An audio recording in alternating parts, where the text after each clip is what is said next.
Acorde comigo no Brasil Colônia. Antes de o sol romper a linha do mar, já há um mundo inteiro em movimento. O ranger pesado da moenda, o cheiro doce e cortante da cana recém-cortada, o fumaçar distante das caldeiras. Neste dia, que pode ser de uma estação qualquer entre os séculos XVII e XVIII, quando a economia açucareira dominava vastas faixas do litoral atlântico, você vai atravessar, em poucas horas, camadas sociais, línguas e paisagens transformadas. Aqui, trabalho, violência, crença e resistência se entrelaçam de maneira quase literal. A terra que alimenta a riqueza também alimenta o conflito. Imagine-se caminhando por um engenho. Tente ouvir antes de ver, para entender quem é o dono do som. O cenário é uma capitania costeira marcada por canaviais que avançam sobre o que foi Mata Atlântica. A coroa portuguesa e seus donatários definem regras, cobram impostos e esperam cargas. Comerciantes e navios conectam essas plantações a portos remotos, enquanto homens e mulheres, muitos trazidos à força do outro lado do Atlântico, outros originários das terras que já existiam aqui, dão corpo a uma economia que depende da coerção. As cifras, quando aparecem nos arquivos, muitas vezes são indicativas e, em muitos casos, indefinido. O que a arqueologia, as crônicas e os inventários nos oferecem é um mosaico de pistas que permitem reconstruir como se vivia. Ao longo deste dia imersivo, você acompanhará 4 fios narrativos entrelaçados: a vida no engenho, o dia a dia das pessoas escravizadas, as aldeias indígenas nas proximidades e a dinâmica urbana e portuária que liga tudo isso ao mundo atlântico. Essas linhas nem sempre convergem com harmonia, frequentemente colidem. Se quer seguir essa imersão histórica completa, curta e assine para mais episódios como este. O sol que sobe anuncia a safra em plena atividade. No campo, fileiras de mãos e braços estendem-se como ondas. A primeira cena que vemos é representativa. Um grupo de pessoas escravizadas, homens e mulheres de idades variadas, com facões nas mãos, caminhando pelo canavial. Chamemos-os, para fins desta representação composta, de o cortador e a tecelã, a mãe que carrega um bebê amarrado às costas, o jovem que ainda mantém lembranças vagas da terra de onde veio. Eles não são indivíduos documentados em um registro específico. São arquétipos compostos a partir de relatos, inventários e achados arqueológicos. O cortador levanta o facão e, em um movimento que é ao mesmo tempo antigo e forçado, corta o colmo, que cai com um som oco. Há um ritmo organizado, mas não livre. Esse ritmo é marcado por prazos, metas e pela presença constante do feitor, que vigia e, quando preciso, pune. O feitor, figura intermediária entre o senhor de engenho e o trabalho forçado, caminha com passos calculados. Ele carrega consigo um bastão e a autoridade de quem tem a missão de manter o processo produtivo sem sobressaltos. À distância, a casa grande se anima. A senhora revisa papéis, as contas da safra e da venda do açúcar, enquanto as escravas da casa preparam bebidas e utensílios, cozinhando para a casa e, nos intervalos, cuidando de utensílios e roupas. A casa grande é um centro administrativo e simbólico. Ali se define a disciplina do engenho, se guarda a mercadoria e se recebe visitas importantes, oficiais da Câmara, médicos quando necessários, representantes da coroa em ocasiões raras. É também um espaço de isolamento em relação ao que acontece na senzala, o alojamento coletivo onde vivem a maioria das pessoas escravizadas. Senzala. A palavra carrega ruídos e cheiros distintos. Não é apenas um espaço de habitação. É também um lugar de sociabilidade forjada sob pressão. Ali, o saber se transmite de forma não oficial. Saberes de cura, remédios feitos de ervas, rezas cantadas com línguas e ritmos que misturam referências africanas e europeias, técnicas de costura e de preparo de alimentos adaptados ao que sobra na dieta. Há quem costure redes e faça cestos. Há quem conte histórias que preservam memórias e inventam futuros. Essas práticas cotidianas, ainda que não apareçam nas páginas dos alvarás, sobrevivem em documentos orais transcritos posteriormente e em achados arqueológicos que indicam objetos domésticos de uso cotidiano nas áreas de habitação coletiva. Quando descrevemos o cotidiano da senzala, estamos tecendo uma cena composita, inspirada por múltiplas fontes, não narrando um relato pessoal único. No campo, o trabalho tem rotina e sazonalidade. A cana exige corte, transporte até a moenda, processo de moagem para extrair o caldo, fervura em tachos até a granulação do açúcar e, por fim, a secagem e a estocagem para embarque.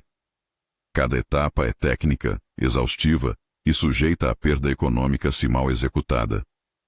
A moenda, que verviste ao engenho de moer, range com correntes e pressões. É máquina bruta, muitas vezes movida por tração animal ou por roda d'água, dependendo do engenho e do período. Os tachos fervejam, e o calor das caldeiras transforma o ar ao redor em uma mistura de vapor açucarado e fuligem. Essa sequência produtiva faz do engenho um ecossistema.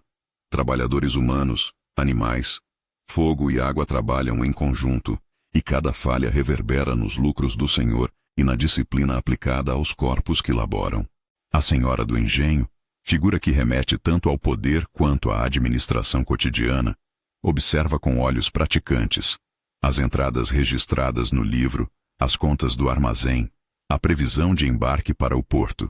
Sua presença é administrativa, mas também simbólica, de uma hierarquia que organiza a vida no espaço rural.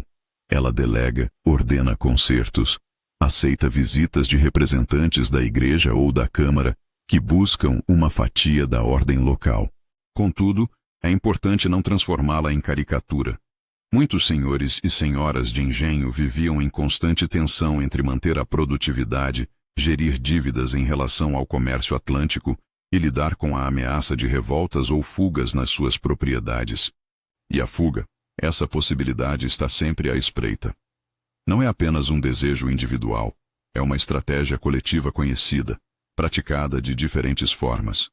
Há pequenas sabotagens, lâminas que parecem mais cegas quando chegam ao canavial, quebras sutis na corda da moenda, achar no açúcar traços de sujeira que inviabilizam a venda. E há fugas organizadas que buscam as matas e, quando possível, a formação de comunidades fora do controle colonial, quilombos. Estas formas de resistência são, com frequência, invisibilizadas nos inventários oficiais, mas documentadas em relatos de fugas, em processos e em estudos posteriores que combinam fontes orais com registros de captura. Ao narrar uma tentativa de fuga, como faremos mais adiante neste dia, declaramos desde já. Trata-se de uma cena representativa, composta a partir de casos documentados, não a reconstituição de um episódio singular identificado nos arquivos. Enquanto a manhã avança, a paisagem revela traços de transformação. A mata original, que antes agia como um amortecedor do ciclo hídrico e do solo, foi substituída por monoculturas. Árvores caídas e tocos expostos desenham o terreno. A terra, submetida a cortes constantes para a cana, perde camada fértil. Nas encostas, as chuvas recentes arrastaram parte do topo para os vales, deixando sulcos. Esse impacto ambiental não é um detalhe, é um ator do processo colonial. Pesquisas de paleoclimatologia e análises de sedimentos corroboram que, em muitos trechos do litoral, a paisagem foi profundamente alterada, mudanças que afetam a produção, a saúde e a sustentação das comunidades.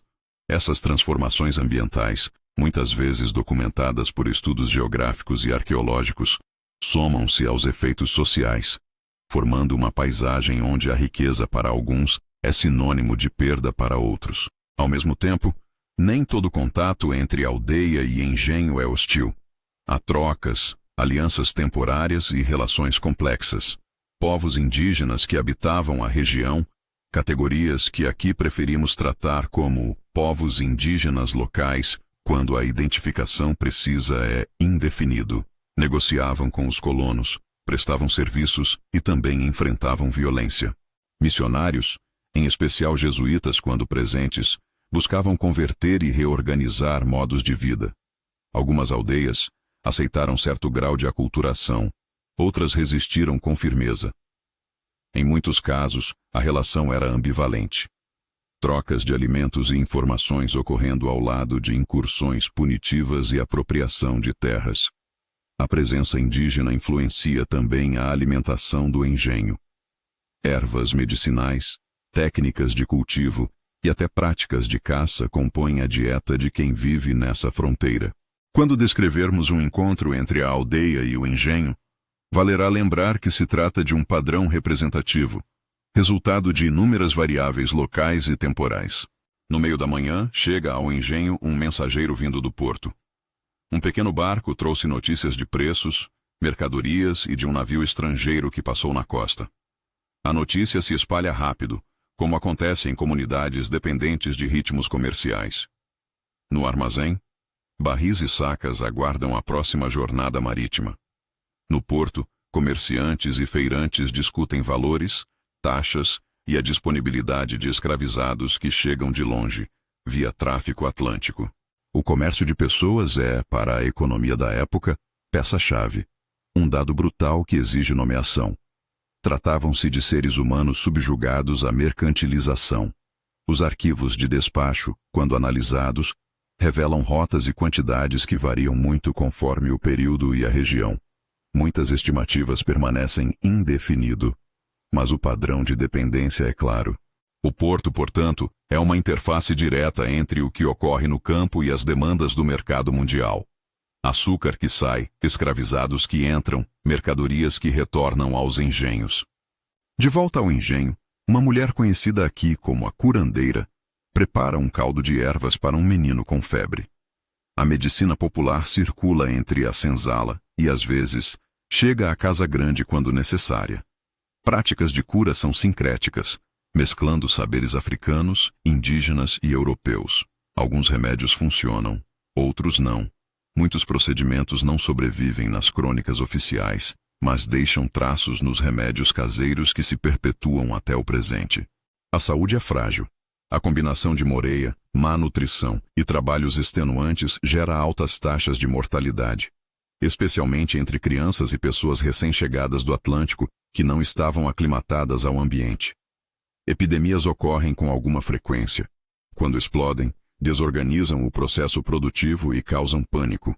As respostas oficiais variam entre cuidado, ignorância e medidas violentas. Em todos os casos, a doença põe em evidência como desigualdade e vulnerabilidade correm lado a lado.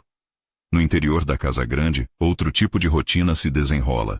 Registros notariais e testamentos mostram como mobiliário, joias e escravizados eram parte de inventários que definem heranças e dívidas. Ao tratar desses documentos, devemos ser cautelosos. Eles podem desumanizar ao reduzir pessoas a itens financeiros.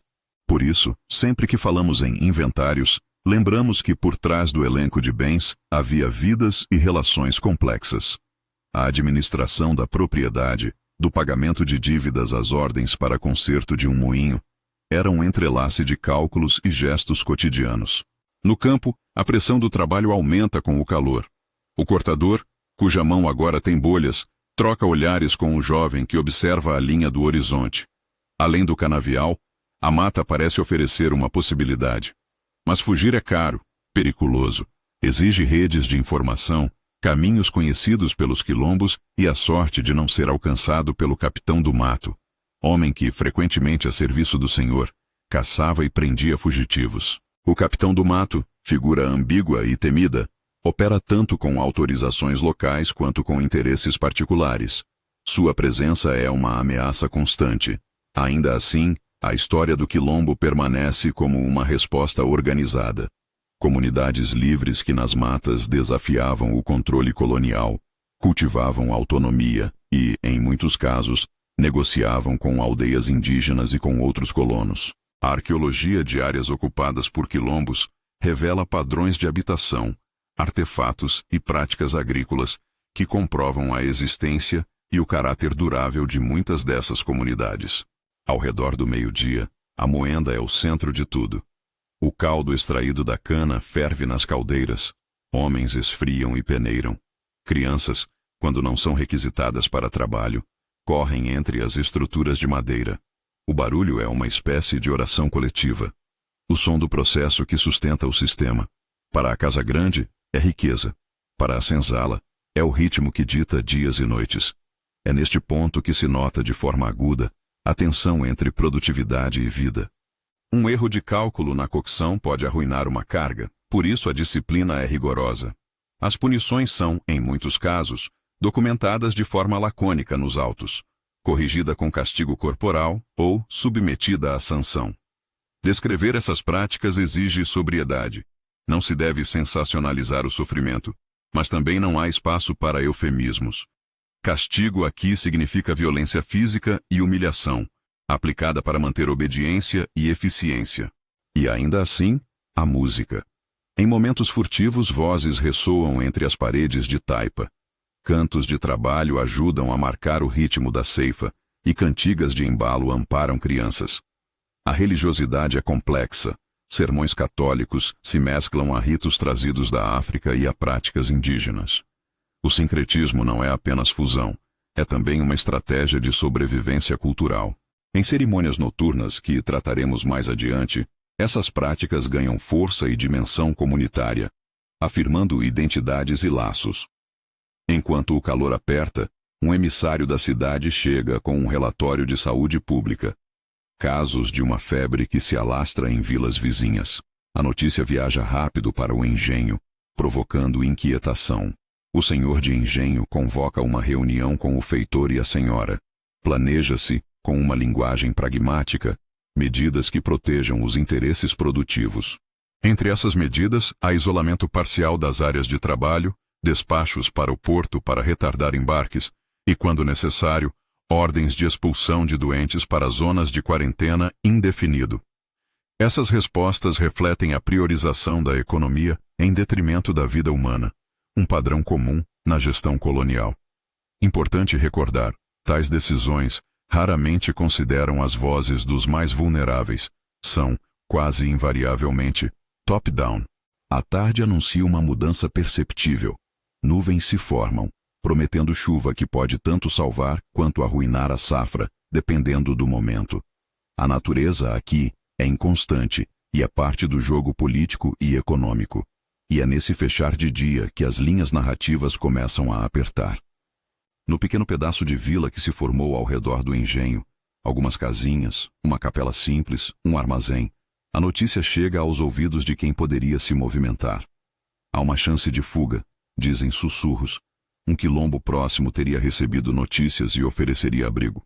Ao mesmo tempo, há relatos de que o capitão do mato intensificou patrulhas e que nas próximas horas, um oficial da Câmara poderá chegar para a inspeção.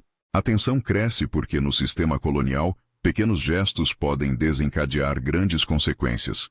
Antes que a tarde se torne noite, presenciamos uma cena curta, emblemática e composta.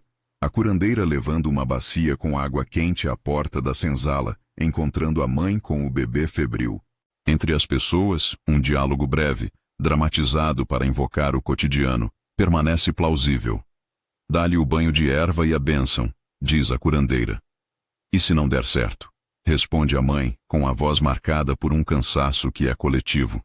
Esses momentos mostram que, mesmo sob opressão, formas de cuidado se mantinham. Eram redes de apoio que funcionavam em paralelo à violência institucional. As práticas de cura e de cuidado ampliam nossa compreensão da vida cotidiana. Não eram apenas sobre sobrevivência física, mas sobre reparos de afeto e memória. À medida que a noite se aproxima e as sombras alongam-se, o engenho, que foi o palco de produtividade intensa ao longo do dia, transforma-se novamente. A casa grande acende lamparinas. A senzala reúne-se para trocar notícias. A aldeia, nas proximidades, emite sons próprios que podem significar alerta, comércio ou apenas a continuidade de sua própria rotina. O porto, distante, mantém seu ritmo de cargueiros e negociações, indiferente ao tempo local. Mas algo rompe essa indiferença. O alarme de que uma tentativa de fuga pode ocorrer durante a noite. O feitor reforça a vigilância. O capitão do mato prepara-se. No interior da senzala, entre olhares e gestos quase secretos, organiza-se também uma resposta. Caminhos que passam por trilhas pouco usadas, pontos de encontro na mata, a possibilidade de contato com um quilombo descrito em mapas orais.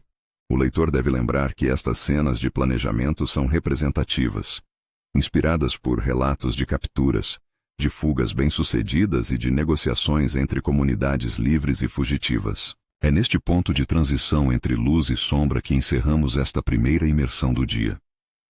O engenho pulsa com uma mistura de rotina e expectativa. A terra, marcada por cortes recentes e velhos, observa como testemunha muda. Nos quartos escuros da casa grande, nas cinzas das caldeiras e nas frestas da senzala, decisões se acumulam. Algumas vidas vão continuar submetidas à normalidade do próximo dia. Outras aspiram à ruptura. A noite que se aproxima não é apenas um intervalo cronológico. É o momento em que história e possibilidade se cruzam, e em que as consequências de uma jornada de trabalho, de um surto, de um rumor ou de uma coragem coletiva poderão explodir em formas imprevisíveis. A noite desce e traz consigo uma água morna que encobre o engenho como um pano úmido. As lamparinas na casa grande tremulam. Na senzala, pequenas chamas guiam rostos semicobertos. Na mata, o som de bichos e de vozes distantes compõe uma trilha incerta. É nesse ar carregado que o plano ensaiado ao longo do dia começa a se mover, não como um roteiro perfeito, mas como uma costura de vontades, medos e roteiros conhecidos. Pessoas se levantam com cuidado para não denunciar-se às vigílias. Gestos combinados, sinais feitos por crianças que, sem saber de toda a magnitude, atravessam pátios levando mensagens, cobertores enrolados para simular corpos dormindo. A tentativa de fuga que se desenha aqui é representativa, uma mescla de relatos reais, medidas de risco e táticas comprovadas por registros de captura e de quilombos que sobreviveram nos arquivos e na tradição oral.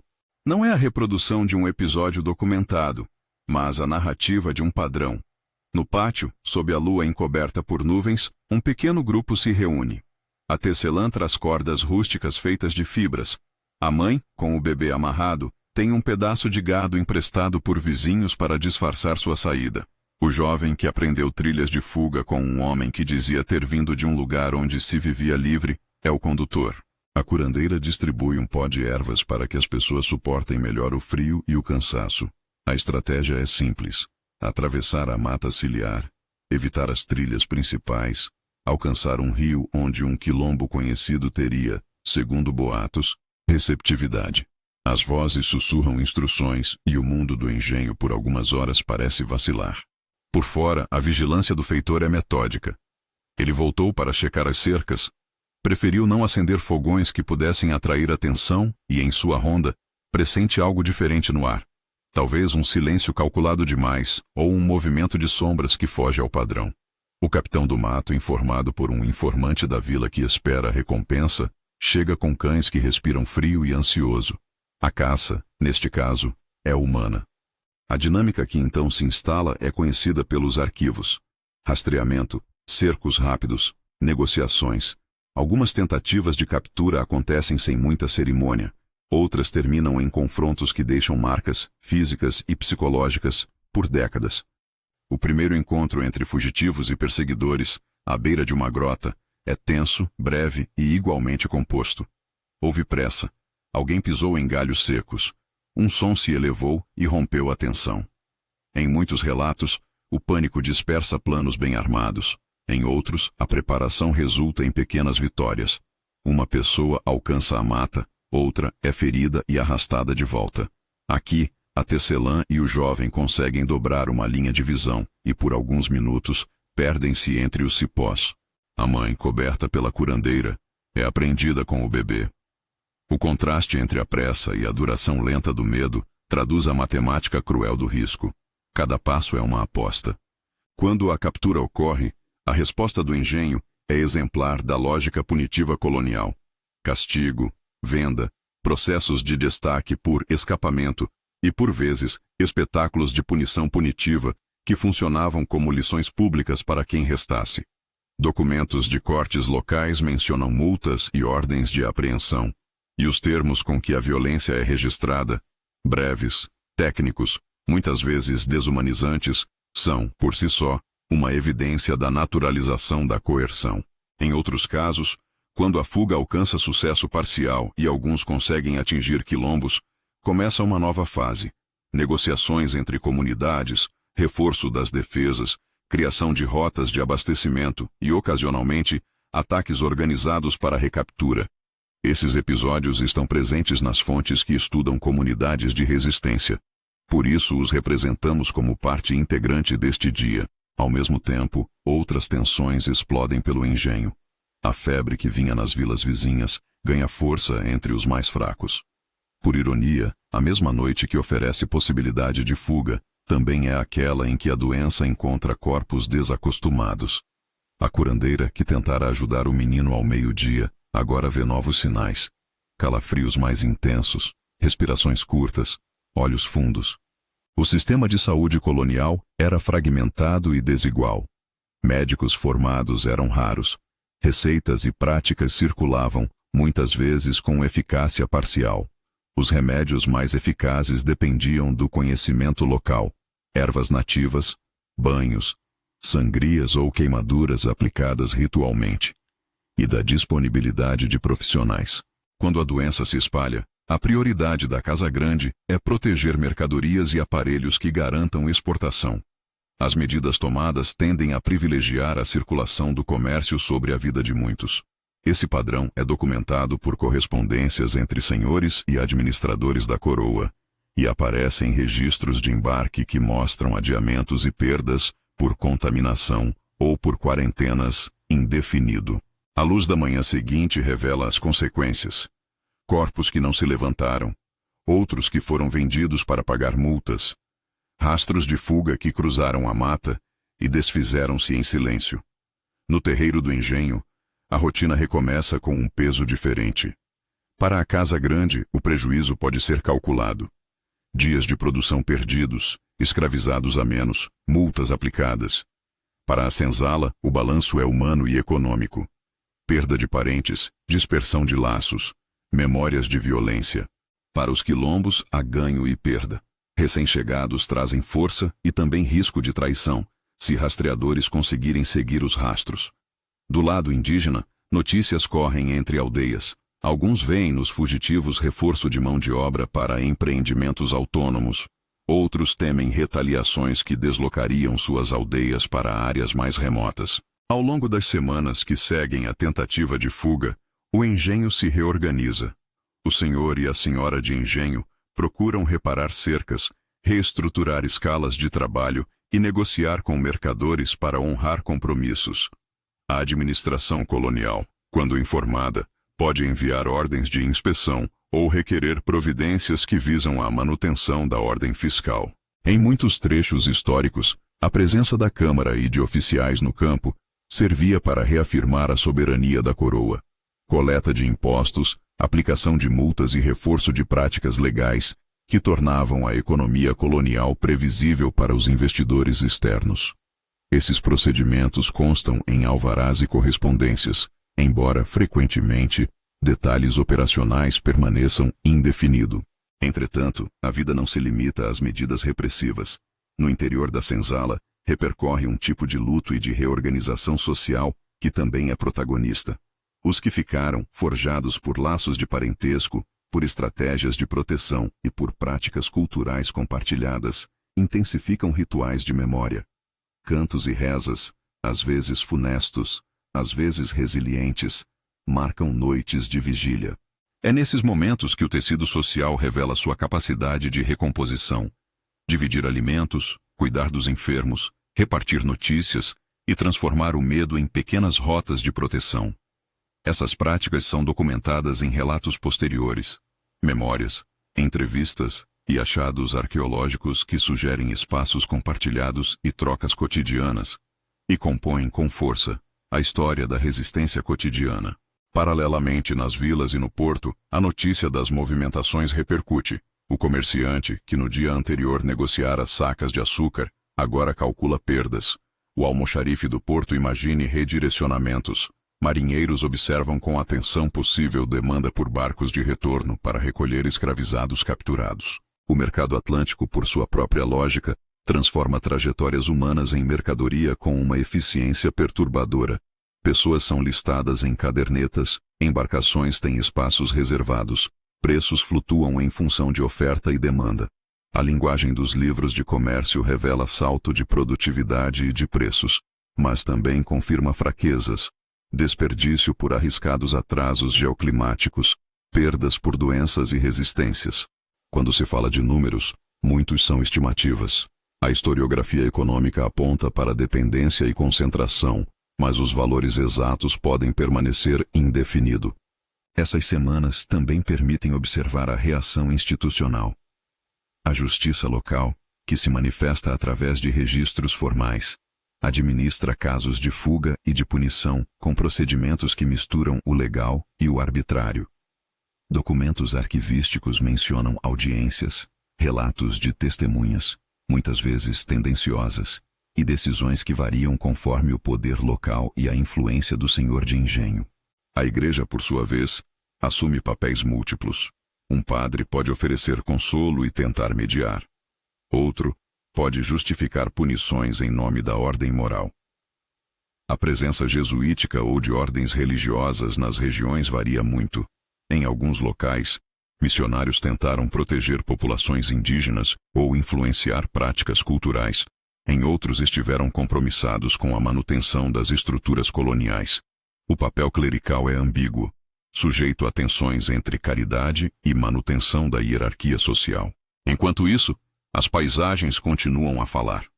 A monocultura, o corte de mata e o pisoteio do solo mostram efeitos que não se resolvem com rapidez.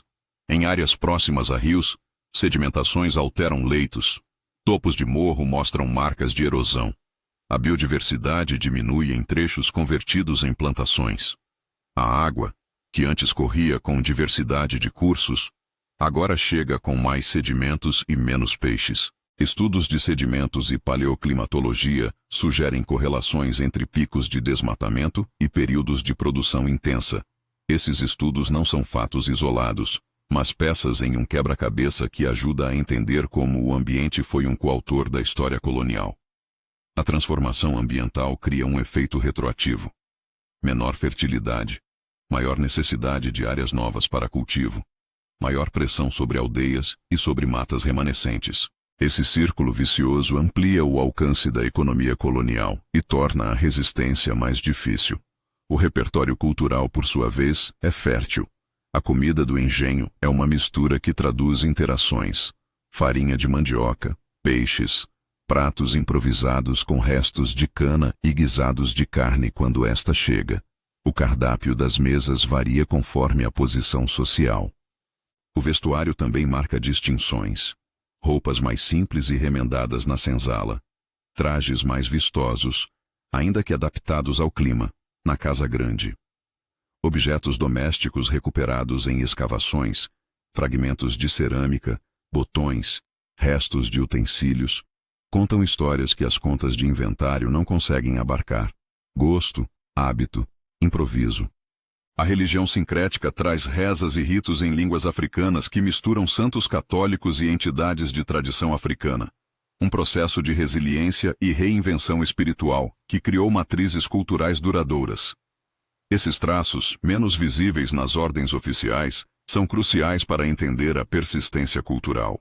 Com o passar dos meses, a memória do episódio de fuga e do surto de febre se integra ao repertório local. Histórias são contadas e recontadas, ganhando variações que dependem de quem lembra e de como se deseja compreender os fatos. Há um processo de escrita social que mistura mito e testemunho, fato e desejo. Arquivos que nasceram da burocracia colonial, inventários, ofícios, processos criminais, encontram-se com narrativas orais e com evidências arqueológicas. A tarefa do historiador contemporâneo é a jornada por esses materiais, identificando padrões, marcas e lacunas. É preciso dizer, sempre, quando uma cena é representativa e quando é documento, este roteiro é composto por ambas as coisas. Algumas passagens são reconstruções plausíveis à luz dos materiais conhecidos. Outras estão diretamente amparadas por registros. Chegamos agora ao final do ciclo diário que começamos ao amanhecer. A paisagem à noite é outra vez um retrato ambivalente. As chaminés exalam menos fumaça, as crianças dormem com o corpo exaurido. Nas aldeias há trocas e cantos.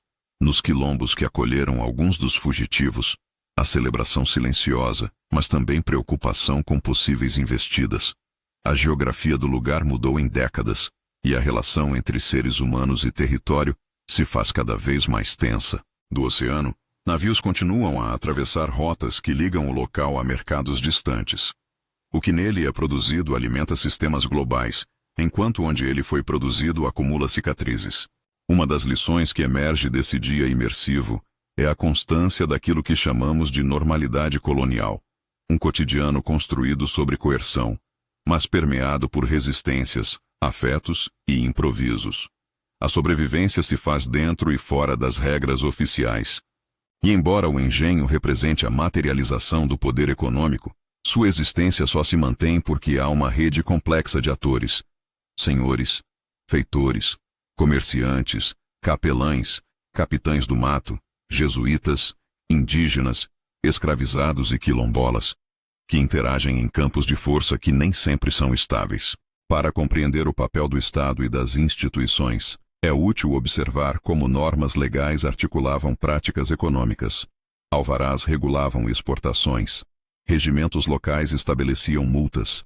Câmaras municipais aplicavam justiça conforme interesses. A legislação colonial não foi uniforme e sofreu adaptações conforme contextos locais. Por isso, é frequente que fontes jurídicas contradigam-se ou deixem lacunas. A leitura crítica desses documentos exige atenção às intenções por trás das linhas. Quem escreve, para quem e com qual propósito. O resultado é um quadro que mistura coerção jurídica e improviso administrativo. Voltando ao ambiente humano, destacam-se formas de resistência que não se reduzem à fuga. Sabotagens discretas, preservação de línguas, troca de receitas, formação de redes de parentesco e de proteção, resistências religiosas que disfarçam práticas africanas sob capas católicas, pequenas formas de desobediência nos trabalhos diários. Esses atos, muitas vezes invisíveis nos arquivos oficiais, figuram com força nas investigações etnográficas e arqueológicas. A reconstrução de modos de vida exige que a história escute tanto as pedras do chão quanto as vozes que sobreviveram. É importante, igualmente, considerar as trajetórias de quem vivia nas cidades e portos. Artesãos, pequenos comerciantes, mulheres livres e marginalizados urbanos compunham uma teia que conectava os campos às rotas marítimas. Oficinas de ferreiros, cozinhas comunitárias, feiras e mercados eram espaços de encontro e de trocas. Ali, relações de trabalho variavam. Desde servos contratados, uma categoria distinta da escravidão, até homens em situação de quase liberdade que negociavam serviços e substâncias. A cidade colonial, embora menor que as grandes metrópoles modernas, era pulsante e multifacetada, e seus habitantes articulavam formas de vida que escapavam às dicotomias simples. Ao se afastar do cenário, imaginário e reconstruído, que serviu de palco para este dia, o observador encontra vestígios que atravessam séculos, quilombos que conseguiram manter-se ou que deixaram descendentes, aldeias que sofreram movimentos forçados, áreas ambientais transformadas por práticas agrícolas, linguagens misturadas que hoje formam dialetos locais. Tudo isso compõe a colcha de retalhos do que chamamos de Brasil. O legado é ambivalente. Há riquezas culturais nas formas sincréticas de religiosidade e na resistência inventiva.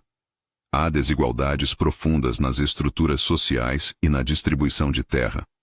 Há danos ambientais que exigem reinterpretação e reparação. Do ponto de vista historiográfico, o trabalho de decifrar esse passado conjuga métodos: análise de documentos administrativos, leitura de cartas e crônicas, quando presentes e contextualizadas, escavações arqueológicas que revelam padrões de habitação, estudos paleoclimáticos que mapeiam impactos ambientais e entrevistas, e tradições orais que preservam memórias. Cada fonte tem fôlego e limites próprios. Por isso, a reconstrução de um dia típico no Brasil colônia é, necessariamente, uma composição crítica entre fragmentos. Quando se fala em dados demográficos ou em quantidades de escravizados traficados para uma capitania específica, usualmente não se encontram números absolutos sem ressalvas. Muitos valores permanecem indefinido ou sob debate entre especialistas. A presença de resistência e a persistência cultural também nos dizem algo sobre o presente.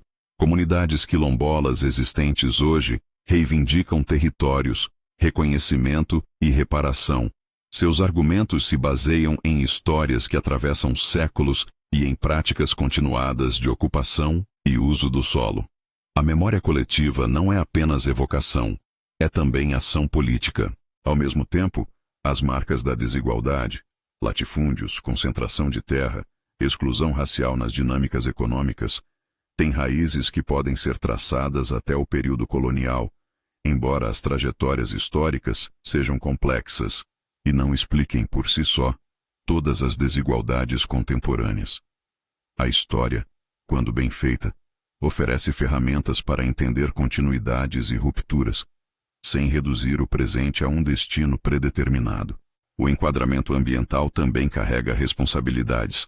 Restaurar ecossistemas degradados, preservar remanescentes de matas ciliares e repensar práticas agrícolas são debates que, ainda hoje, dialogam com a história. Projetos de manejo sustentável e de reconhecimento de modos tradicionais de uso da terra, muitos deles praticados por povos indígenas e quilombolas, mostram caminhos para a mitigação dos danos acumulados. Esses projetos, contudo, exigem diálogo entre ciências naturais e humanas, respeito a saberes locais e vontade política. Ao fim deste dia imersivo, a nossa visão se alarga. O engenho já não é apenas um local produtivo, é um ponto de articulação entre ecologias, economias e socialidades. A senzala testemunha resistência e criação cultural. A casa grande simboliza hierarquia e administração. A aldeia preserva modos de viver que se misturam e se contrapõem ao processo colonial. O porto liga esse mundo a redes globais. Cada um desses elementos contribui para um Brasil que, em sua formação, foi forjado por violência, criatividade, tensão e renovações. Para concluir, convidamos a reflexão. O que significa herdar esse passado? Significa, em primeiro lugar, reconhecer. Reconhecer que a riqueza produzida em muitos desses lugares teve um preço que foi pago por vidas humanas. Que o meio ambiente sofreu transformações com consequências longas, que processos de resistência foram centrais para a manutenção de identidades. Significa também entender que a história não é uma narrativa fechada, mas um campo vivo de investigação, debate e reparação. As cicatrizes e as culturas que emergem desse passado pedem que se escute as vozes que permaneceram e que se faça justiça quando possível. Se você quiser aprofundar essa imersão e conferir as fontes que iluminam essas reconstruções, cartas, inventários, estudos arqueológicos e análises ambientais, confira as referências que deixamos na descrição. Há também outros episódios que tratam de engenhos, quilombos e da transformação ambiental do litoral colonial. Assista aos vídeos relacionados para continuar essa jornada de descoberta. À medida que a noite avança e as estrelas cobrem o céu, fique com esta imagem final. A mata retesada entre clareiras de cana, o desenho de tocos expostos, as pequenas fogueiras nos arredores de um quilombo recém-fortalecido e, nos terreiros dos engenhos, a mesma rotina, que insiste em repetir-se enquanto pode. Esse cruzamento de repetição e resistência é o que, mais do que qualquer estatística, constrói a compreensão do que era viver no Brasil colônia. Um dia imersivo na realidade não contada que, ao ser trazida à luz, nos ajuda a entender melhor quem somos e por que somos como somos.